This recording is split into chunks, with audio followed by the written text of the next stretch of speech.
जय श्रीमनारायण। जय श्रीमनारायण। कौशल्या मैया की कथा। कौशल्या मैया की शादी कैसे हुई राजा दशरथ से, यह कथा है। कौशल देश के राजा थे, तो अयोध्या जी के पास में ही कौशल देश था। तो वो राजा थे, उनकी पुत्री थी कौशल्या, विशेष सुंदरी, बहुत संपन्न गुणवान थी। उनके पिता ने उनकी सगाई राजा दशरथ से कर दी। तो विधि विधान से शादी का मुहूर्त निकलवाया और शादी करने की तैयारी होने लगी। शादी के 5 दिन पहले अब उधर रावण था, तो रावण ने ब्रह्मा जी से पूछा कि ब्रह्मा जी, मेरी मृत्यु कैसे होगी। तो ब्रह्मा जी बोले कि राजा दशरथ की रानी है कौशल्या, रानी बनेगी कौशल्या। कौशल्या जी की कुख से जो पुत्र होगा वह तुम्हारा काल होगा, उसी के हाथ से तुम्हारी मृत्यु होगी।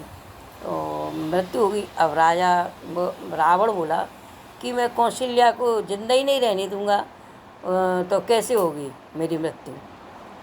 रावण चल दिया लंका से। इधर राजा दशरथ के 5 दिन रह गए थे शादी के, तो इनने सरजू मैया में दीप उत्सव मनाया।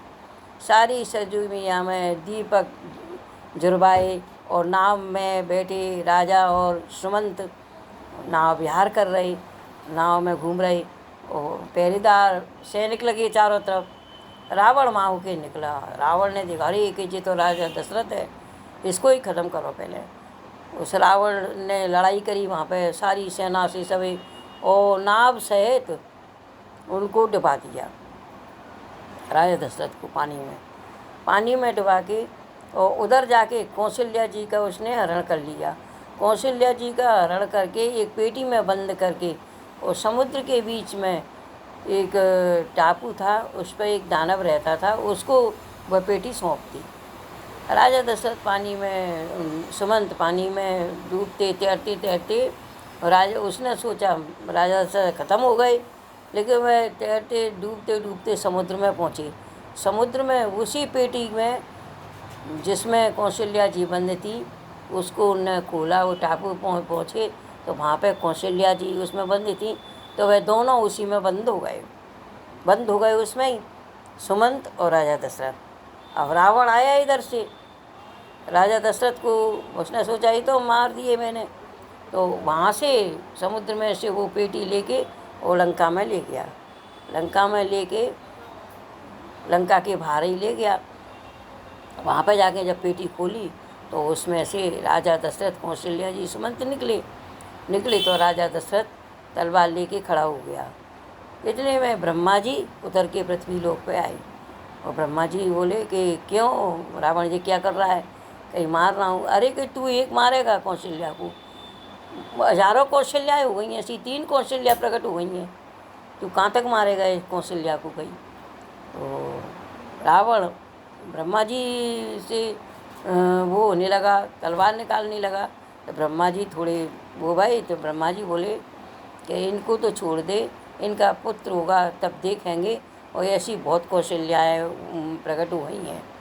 रावण ने फिर कौशल्या जी और दशरथ जी उनको सबको छोड़ दिया। उनका भाई गंधर्व विवाह हो गया, और राजा दशरथ और सुमंत और कौशल्या तीनों अयोध्या जी में आए। अयोध्या जी में फिर राजा दशरथ का विवाह कैकई से हुआ, कैकई महारानी जी से हुआ, कैकई से राजा का विवाह हुआ। कैकई की कथा इस प्रकार है। एक बार कैकई महात्मा बहुत शरारतें करती थी, तो एक महात्मा जी बैठे हुए थे, तो उनके मुंह पे काली कारोच लगा दी उनने, और हंसने लगी। महात्मा जी से बोली कि महात्मा जी अपना मुंह देखो। देखा तो काला मुंह उनका। महात्मा जी ने उनको श्राप दे दिया कि तुम काली मेरे चेहरे पर लगाई है, लेकिन तुमको ऐसा कलंक लगेगा कि कैसे ही नहीं छूटेगा, तुमको कोई तुम्हारा नाम नहीं रखेगा। तो कैकई गिड़गिड़ाने लगी, चरणों में गिर गई, महात्मा जी मुझे कुछ ऐसा तो मेरी बहुत गलती हो गई, क्षमा मांगने लगी। तो महात्मा जी ने उनका आधा शरीर वज्र का कर दिया।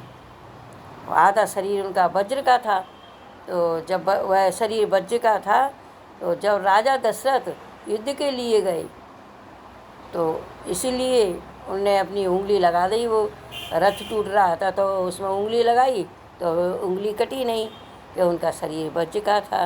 राजा ने प्रसन्न होकर उनसे कहा वरदान मांगो। वह बोली मुझे 2 वरदान दे दो, मैं अभी तो नहीं मांग रही, टाइम आएगा तब मैं मांग लूँगी। इस प्रकार कैकई का शरीर वज्र का था, आधा शरीर वज्र का था। और राजा के 2 रानियाँ हुई, फिर सुमित्रा जी से भी शादी करी, तो राजा दशरथ के 3 रानियाँ हुई। जय श्रीमन नारायण, जय श्रीमन नारायण।